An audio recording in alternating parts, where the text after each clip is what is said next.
U.S. assessment on how influential Iran has become over the past few months in Russia's war in Ukraine. There has been quite a lot of reporting over the weekend as well. I'm sure you've seen the drone attacks. How big of a role it is playing? What is the U.S. assessment? And are you guys thinking about taking action in terms of sanctions? So, to take a little bit of a step back, we have been warning since July that Iran was planning to sell UAVs to Russia for use against Ukraine. We also exposed publicly that Russia has received drones from Iran, that this was part of Russia's plan to import hundreds of Iranian UAVs of various types, and that Russian operators continue to receive training in Iran on how to use these systems.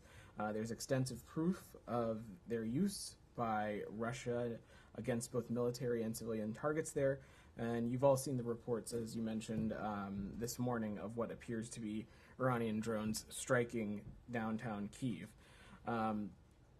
Russia deepening an alliance with Iran is something the whole world should, especially those in the region and across the world, frankly, should be seen as a profound threat and something that any country should pay very close attention to.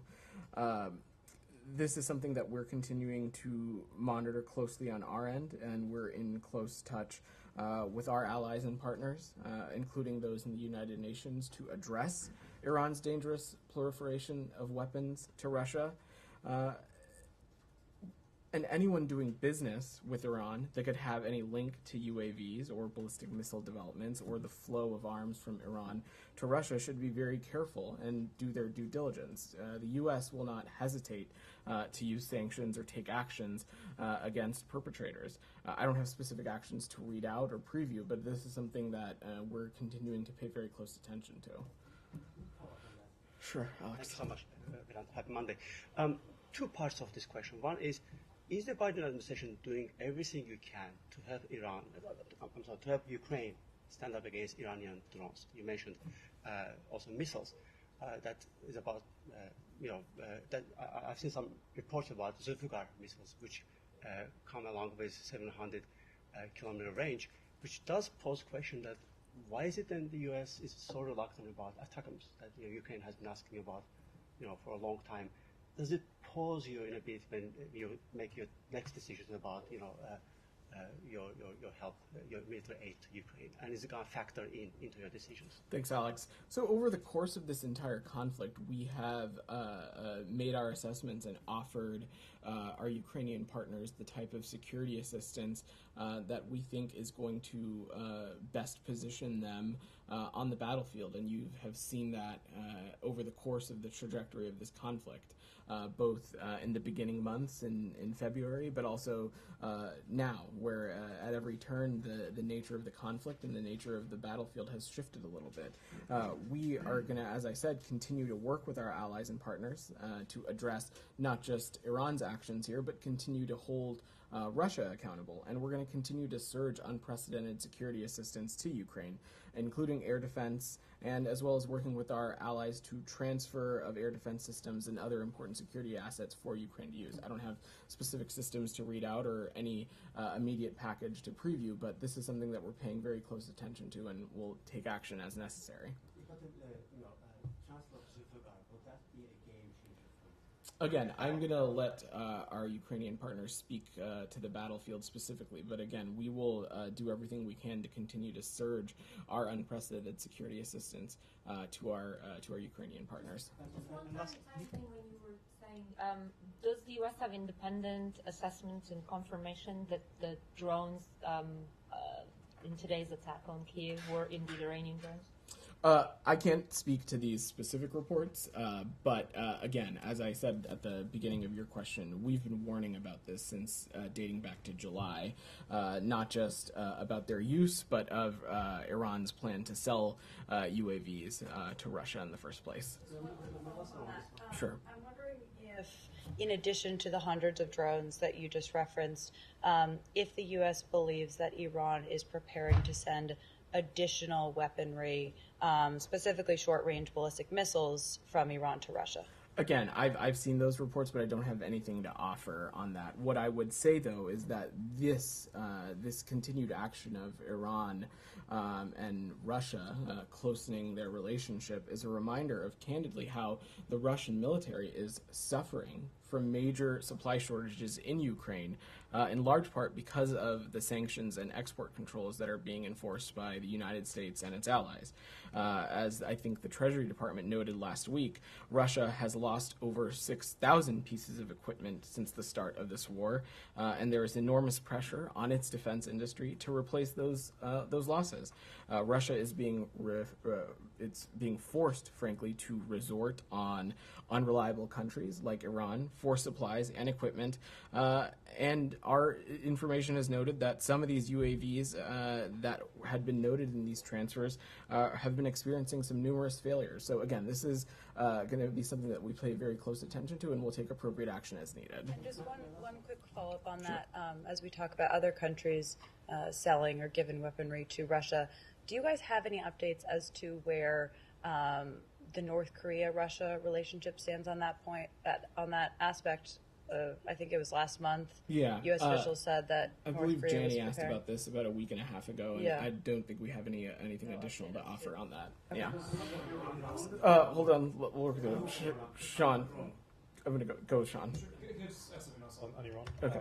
On Avian prison? Sure. The situation there. First, do you have information about the Americans who are there, including Sia Namazi? And do you have any, does the United States have any information about what actually happened? In Iran, it's said to have been a fire, but obviously there's some skepticism.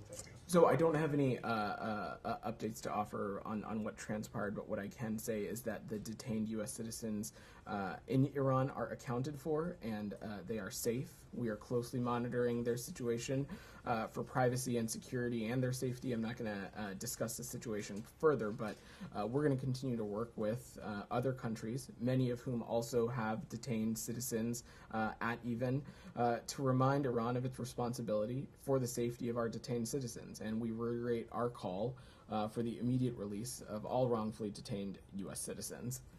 When you say they're safe, they're still in Iranian custody, right? Correct. They are safe Well, from the fire and the events taking place at Even prison. But yes, they are still wrongfully detained, and they are still in Iranian custody. So, changing topics? Sure. Okay. It's been reported that this administration is quite furious with the Palestinian President Mahmoud Abbas for saying what he said to President Putin about not trusting the United States or not trusting the Biden administration. I wonder if you've seen the reports first, and second, what is your comment on that?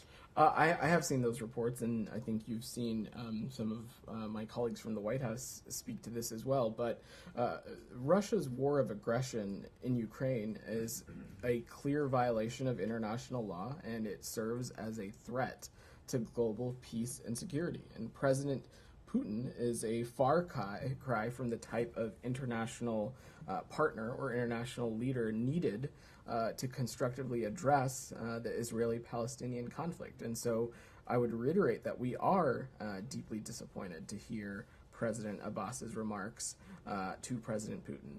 Russia does not stand for justice and international law, as was evidenced by the UN General Assembly vote last week. And President Biden and Secretary Blinken, in contrast, have demonstrated a U.S. commitment for decades to seeking creative solutions and working towards a lasting peace in the region that's required to advance stability and prosperity throughout the region.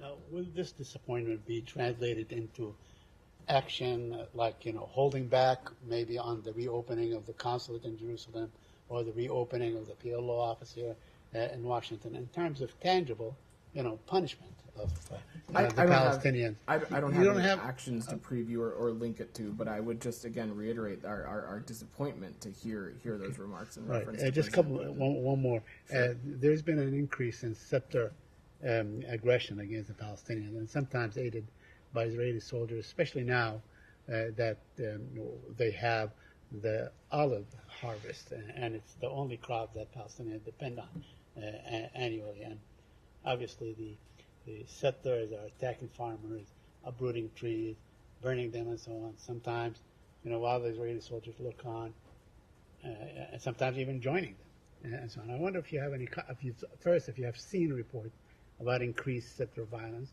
and second, if you have a comment on that. Well, Saeed, I spoke a little bit about this last week. The recent period has seen a sharp and alarming increase in Palestinian and Israeli deaths, including impacting a number of children. Since mid-September, at least 23 Palestinians and 4 Israelis have been killed, and it is vital that these parties themselves take urgent action to prevent greater loss of life. And we continue to emphasize the point that Israelis and Palestinians deserve to have equal measures of security, stability, of justice, and dignity and democracy. Jenny, go ahead. Thank you. I have 2 questions, one North Korea, one China. North Korea's series of provocations last week, and North Korea violated the September 19 military agreement that South Korea and North Korea has agreed to 5 years ago. South Korea is considering whether to abolish the 1919 military agreement first or keep it as it is. How does the United States view North Korea's violation of military agreement? Thank you. Well, Jenny, you saw me speak to this quite clearly last week, that the recent ballistic missile launches, the other kinds of aggravation and provocation that we're seeing are condemnable, and the specific ballistic missile launches are in clear violation of multiple UN Security Council resolutions. And beyond the violation of resolutions, these kinds of activities, they pose a very serious threat to the region and to the world more broadly. And so what the United States is going to continue to do is we're going to continue to stay engaged with our allies, the Republic of Korea and Japan. We're going to continue to have diplomatic engagements with them and take appropriate actions as necessary. One more, Sure. China. Chinese President Xi Jinping said he would unify Taiwan by force within a few years.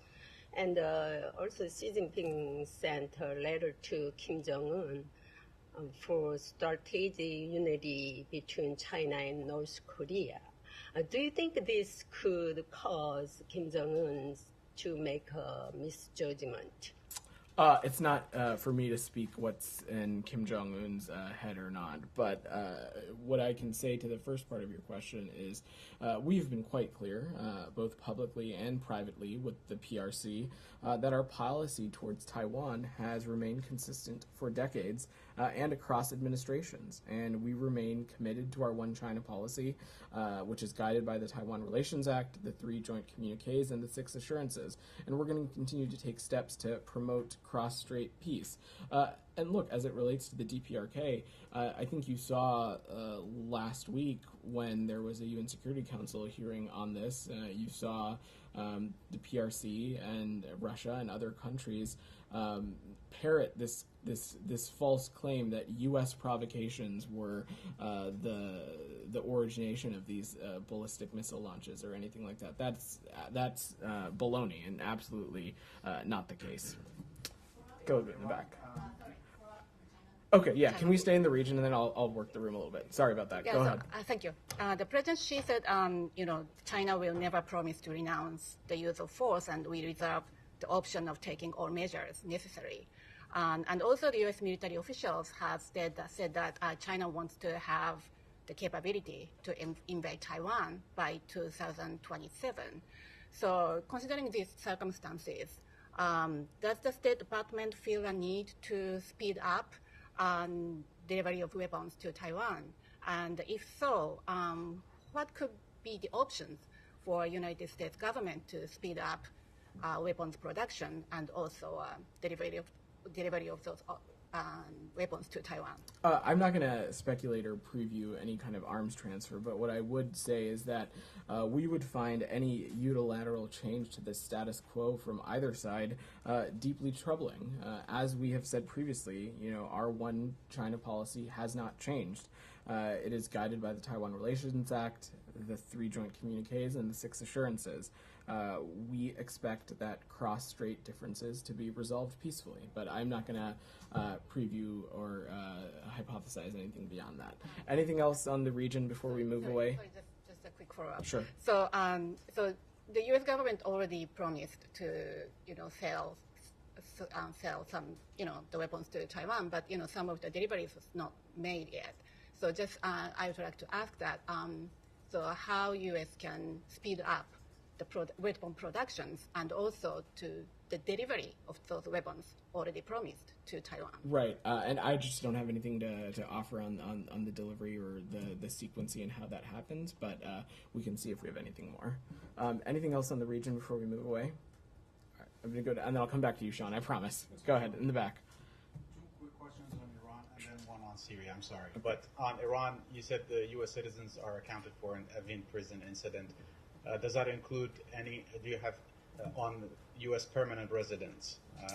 That's one. And then second, Iran has reportedly amassed troops on the border towns, on Iraqi Kurdistan's border towns, threatening a ground offensive into Iraqi Kurdistan. Do you have anything on that? So on the first question, I don't have anything to offer beyond that. The American citizens that were at Evin prison are accounted for and not in further harm's way, as Matt said. And on your next question, I will have to check and see if we have anything for you on that. I don't have anything to offer from here. And then on Syria, I'm sorry, but a few years ago, Turkey took Afrin out of the hand of the SDF, your partners. And just past week, Tahrir al-Sham, an offshoot of Al-Qaeda or closely linked to Al-Qaeda, took over Afrin. Do you have anything on that? I don't, but I can see if we have anything for you on that there. Sean, go ahead. Could I ask two topics about Ethiopia? Sure. The government in Ethiopia said it's going to continue its offensive in the security region. UN Secretary General Guterres a few hours ago was saying that Ethiopia is now spiraling out of control. Does the U.S. have an assessment? Is Special Envoy Hammer involved in any efforts now? How do you see things right now? Yeah, sure. So a couple things. First, Special Envoy Hammer continues to be in the region. He is in Addis. He met with members of the government over the weekend and over the past couple of days. We also throughout this have welcomed the AU calls for a ceasefire. And we continue to be deeply concerned over the reports of increasing violence, the loss of life, the indiscriminate targeting of civilians, and the destruction in the conflict in northern Ethiopia. And we, again, reiterate our calls, and you saw the Secretary speak to this a little. We call on the Ethiopian National Defense Forces and the Eritrean Defense Forces to immediately halt their joint military offensive and for Eritrea to withdraw its forces from northern Ethiopia. And we further call on the Tigrayan Defense Forces to cease any additional provocations at this time. It's incumbent on all of those involved to respect and protect civilians, and we call on them to allow unhindered humanitarian access to all Ethiopians in need. In the interest of time, can I go into something else? Sure, of course. Pakistan. Yes. Pakistan said that it summoned the U.S. ambassador. This was, of course, after the remarks by President Biden talking of dangers from the nuclear program. I know you probably don't want to speak for the president from this podium, but can you say what it said to Pakistan in response to its concerns that it voiced? Sure, Sean. So, look, the U.S. has always viewed a secure and prosperous Pakistan as critical to U.S. interests, and more broadly, the U.S. Values our longstanding cooperation with Pakistan. We enjoy a strong partnership. As you know, the foreign minister was in town and had a bilateral meeting with the secretary not too long ago. Councillor Derek Chollet had the opportunity to visit Karachi and Islamabad not too long ago, I think on the tail end of the summer, as did USAID Administrator Sam Power. So this is a relationship we view as important, and it's something that we're going to continue to remain deeply engaged on. And as it relates to the ambassador, we regularly meet with officials at the foreign ministry, but I don't have anything specific to read out. Just was there any message specifically on the nuclear issue, if the U.S. does consider dangers, as the President said? Again, I don't have any specific conversation to read out, but the United States is confident of Pakistan's commitment and its ability to secure its nuclear assets. Alex, I'm going to work the room a little bit. I've called on you a bunch. In the back. Yeah, a two-part question on the situation with the Saudis and OPEC. Sure. First, there were reports last week, obviously, that the administration asked them to delay that cut by a month. Ned said last week that he couldn't confirm that report, but the Saudis came out and confirmed it themselves in an official statement. So I guess first question is, can you guys still not confirm or deny that report? And are we to take the Saudis' word for it since they said that the 1 month cut was asked for? And then secondly, is there any update on how you guys are reassessing or changing the relationship with the Saudis today? Because they're seemingly already reacting. They disinvited a Biden official to an event today. They're seemingly already moving to adjust the relationship themselves. Have you guys made any progress on that front you can share? Sure. So as it relates to a specific meeting, I don't have anything, or sorry, a specific request for any kind of delay. I don't have anything to offer on that. But I think what's important here is that over the course of this administration, as it relates to the conversation around energy, we have been quite clear at every corner that supply should meet demand.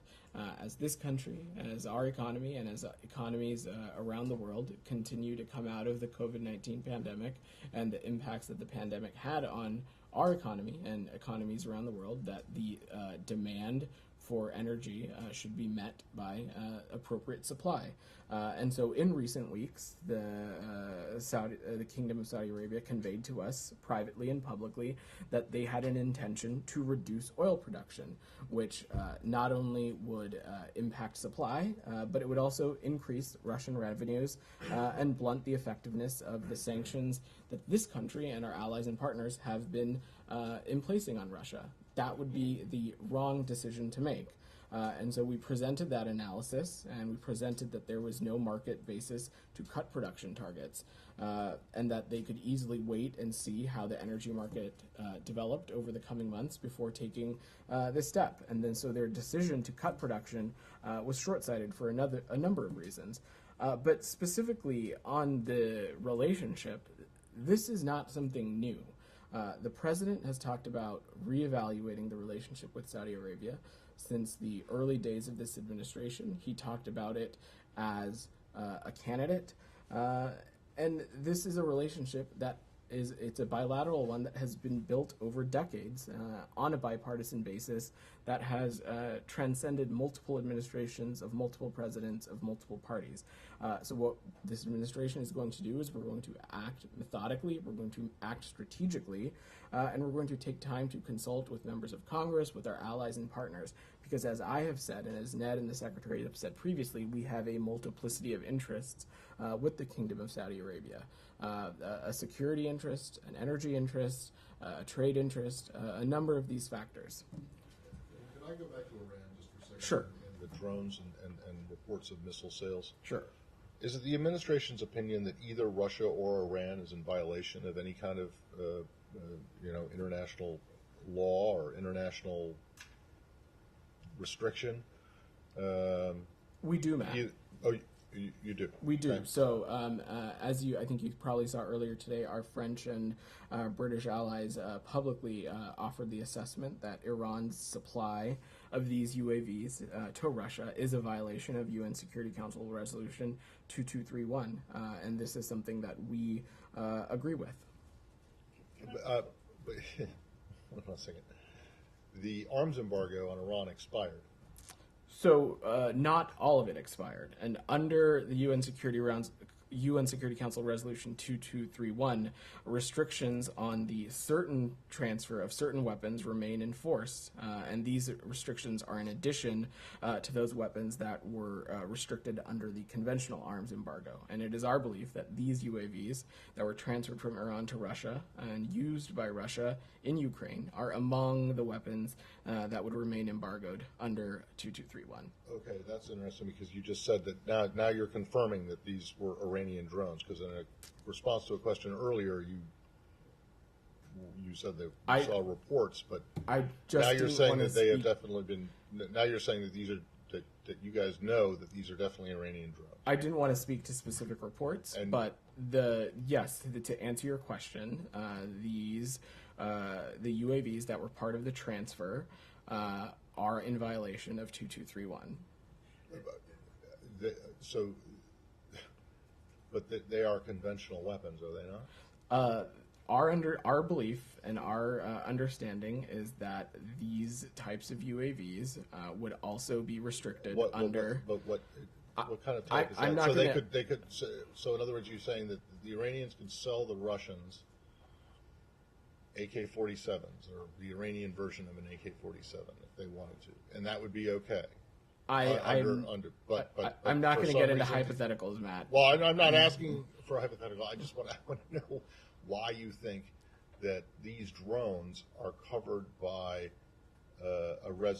by an arms embargo that expired, and that when the previous administration tried to snap back the sanctions so that it wouldn't expire, you guys removed that in February of last year. And so that embargo remains expired. And so I just want to know what is it about these drones that makes you think that they are still covered by arms sales restrictions? I can see if we can get you a technical analysis or an explanation, but our assessment is that they are covered by the remaining pieces of 2231. But I will see if we can get a specific explainer on why this specific technology is. Sorry. Is it your assessment that Iran, a third world country, has such advanced drones that they can give Russia, that has had a whole history, 100-year history of rocketry and so on and all these things, to impact the battle on the ground, to actually change, to be a game changer in this war? Well, I think we would have concerns with with a country like Iran closening their alliance with Russia over the course of this conflict, a country that is known to partake in destabilizing actions, not just in its region, but also around the world. So we certainly would deeply be troubled by that. And as I spoke to that at the top of this briefing, everybody, I'm going to wrap here so you all have time to catch the Secretary for his engagement with Secretary Rice. So thanks, everyone. Thank you.